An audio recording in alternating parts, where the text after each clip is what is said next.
Hey, what's up, YouTube? Back with your boy Luke. Guys, coming to you live from Tijuana, Mexico to update you on the Logan Kelley case. He was the ex-Rutgers basketball player that has been accused of murdering a girl, slicing her throat in a Tijuana, Mexico strip club. Guys, this kid has already had his first court date in Mexico, and I wanted to give you guys an update on what happened there.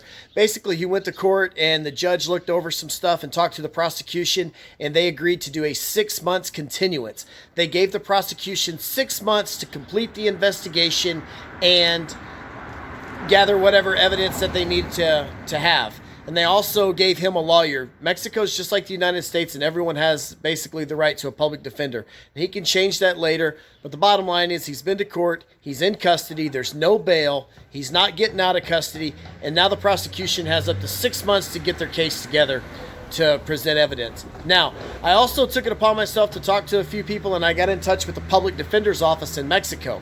Now, while they would not comment on that particular case, they did say that he is being charged with an upgraded version of homicide, basically called femicide, which is like the murder of a female or the murder of an innocent child, and which carries up to 60 years in prison.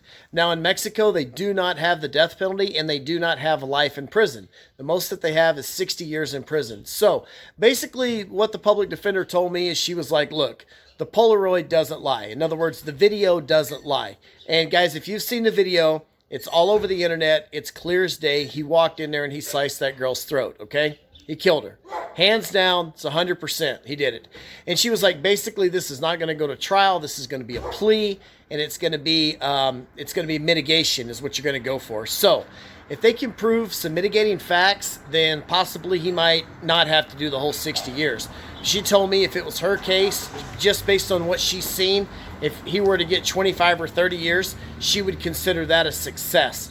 He's also have to going to do that time in Mexico. Now, there is a prisoner treaty between the United States and Mexico where if you're convicted in one country, you can go back to your home country and do your time, but no one seemed to have too many details on that.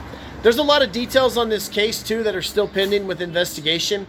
At first, he was reported that he was a U.S. Marine, but now it's being said that he was, in fact, not a U.S. Marine, okay? So that was reported. That was wrong. Some people have said that the victim was 19 years old. Other people have said she's 30 years old. But what we do know is her name was Isis Italia Montoya, and she was from Monterrey, Mexico. So that's what we do know. And we also know that she did have a 3-year-old son. So I'll keep you guys up to date as more and more comes available on this case. Until then, guys, like and subscribe to my channel. I'm an American living in Mexico.